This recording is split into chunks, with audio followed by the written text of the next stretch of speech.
अंधेरा हो गया था। इस मैदान में जरा दूर हटकर एक नाला था, उस पर कोई पुल न था। पथिकों को नाले में से चलकर ही आना पड़ता था। खेल अभी अभी बंद हुआ था। सभी खिलाड़ी लोग बैठे दम ले रहे थे।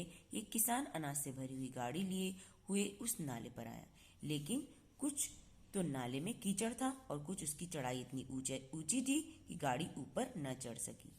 वह कभी बैलों को ललकारता, कभी पहियों को हाथ से ढकेलता, लेकिन बोझ अधिक था और बैल कमजोर। गाड़ी ऊपर को न चढ़ती, और चढ़ती भी तो कुछ दूर चढ़कर फिर खिसककर नीचे पहुंच जाती। किसान बार बार जोर लगाता और बार बार झुंझलाकर बैलों को मारता, लेकिन गाड़ी उभरने का नाम न लेती। बेचारा इधर उधर निराश होकर ताकता, मगर वहां कोई सहायक नजर न आता था। गाड़ी को अकेले छोड़कर कहीं जा भी नहीं सकता था। बड़ी आपत्ति में फंसा हुआ था। इसी बीच खिलाड़ी हाथों में डंडे लिए घूमते घामते उधर से निकले। किसान ने उनकी तरफ सहमी हुई आंखों से देखा, परंतु किसी से मदद मांगने का साहस न कर सका। खिलाड़ियों ने भी उसको देखा, मगर बंद आंखों से, जिनमें सहानुभूति न थी।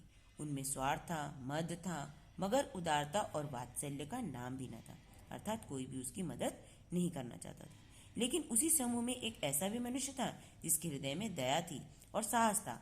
आज हॉकी खेलते हुए उसके पैरों पर चोट लग गई थी। लंगड़ाता हुआ धीरे धीरे चला आ रहा था। अकस्मात उसकी निगाह गाड़ी पर पड़ी। ठिठक गया। उसको किसान की सूरत देखते ही सब बातें ज्ञात हो गई। डंडा एक किनारे रख दिया, कोट उतार डाला और किसान के पास जाकर बोला, मैं तुम्हारी गाड़ी निकाल दूं?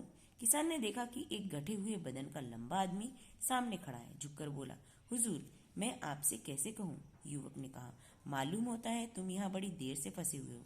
अच्छा, तुम गाड़ी पर जाकर बैलों को साधो, मैं पहियों को धकेलता हुआ अभी गाड़ी ऊपर चढ़ जाती है। किसान गाड़ी पर जा बैठा। युवक ने पहियों को जोर लगाकर उकसाया। कीचड़ बहुत ज्यादा था। वह घुटनों तक जमीन में गड़ गया, लेकिन हिम्मत न हारी। उसने फिर जोर किया। उधर किसान ने बैलों को ललकारा। बैलों को सहारा मिला, हिम्मत बन गई। उन्होंने कंधे झुकाकर एक बार जोर किया, जो गाड़ी नाले से ऊपर थी। किसान युवक के सामने हाथ जोड़कर खड़ा हो गया। बोला, महाराज, आपने मुझे उबार लिया, नहीं तो सारी रात यही बैठना पड़ता। युवक ने हंसकर कहा, अब मुझे कुछ इनाम देते हो? किसान ने गंभीर भाव से कहा, नारायण चाहेंगे तो दीवानी आपको ही मिलेगी। युवक ने किसान की तरफ गौर से देखा। उसके मन में एक संदेह हुआ, क्या यह सुजान सिंह तो नहीं है? आवाज मिलती है, चेहरा मोहरा भी वही। किसान ने भी उसकी ओर तीव्र दृष्टि से देखा। शायद उसके दिल में संदेह घर कर गया था। वह मुस्कुराकर बोला, गहरे पानी में बैठने से ही मोती मिलता है। निदान महीना पूरा हुआ। चुनाव का दिन आ पहुंचा। उम्मीदवार लोग प्रातःकाल ही से अपनी अपनी किस्मत का फैसला सुनने के लिए उत्सुक थे। दिन काटना पहाड़ हो गया। प्रत्येक चेहरे पर आशा और निराशा के रंग आते थे। नहीं मालूम आज किसके नसीब जागेंगे, न जाने किस पर लक्ष्मी की कृपा होगी। संध्या समय राजा साहब का दरबार सजाया गया। शहर के रईस और धनाढ्य लोग, राज्य के कर्मचारी और दरबारी तथा दीवानी के उम्मीदवारों का समूह, सब रंग बिरंगी सज-धज बनाए दरबार में आ बिराजे।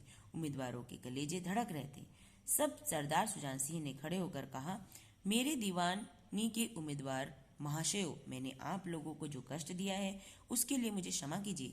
मुझे इस पद के लिए ऐसे पुरुष की आवश्यकता थी जिसके हृदय में दया हो, साथ ही साथ आत्मबल। हृदय वह जो उदार हो, आत्मबल वह जो आपत्ति का वीरता के साथ सामना करे। और इस रियासत के सौभाग्य से हमको ऐसा पुरुष मिल गया। ऐसे गुण वाले संसार में कम है। वे कीर्ति और मान के शिखर पर बैठे हुए हैं, उन तक हमारी पहुंच नहीं। मैं रियासत को पंडित जानकीनाथ सा दीवान पाने पर बधाई देता हूँ। रियासत के कर्मचारियों और रईसों ने जानकीनाथ की तरफ देखा। उम्मीदवार दल की आंखें उधर उठी, मगर उन आंखों में सत्कार न था, उन आंखों में ईर्ष्या थी। सुजान सिंह ने फरमाया, आप लोगों को यह स्वीकार करने में कोई आपत्ति न होगी कि जो पुरुष स्वयं जख्मी होकर भी एक गरीब किसान की भरी हुई गाड़ी को दलदल से निकालकर नाले के ऊपर चढ़ा दे, उसके हृदय में साहस, आत्मबल और उदारता का वास है। ऐसा आदमी गरीबों को कभी न सताएगा। उसका संकल्प दृढ़ है तो उसके चित्त को स्थिर रखेगा। यह चाहे धोखा खा जाए, परंतु दान और धर्म से कभी न हटेगा। आई होप आप सबको ये पाठ समझ में आ गया होगा। तो इस पाठ से आपको क्या शिक्षा मिली? यदि हम अपने कर्म में सच्चे हो, ईमानदार हो, तो हमें सफलता पाने से कोई रोक नहीं सकता। और साथ ही साथ हमें मुसीबत में पड़े हुए लोगों की सदैव मदद करनी चाहिए। ऐसा करने पर हमारे साथ भी अच्छा ही होता है। तो आज आपका वर्क है, इस चैप्टर को आपको पूरा रीड करना है और इसके जो प्रश्नोत्तर है वो स्वयं से ही ढूंढने का प्रयास करना है। Have a nice day.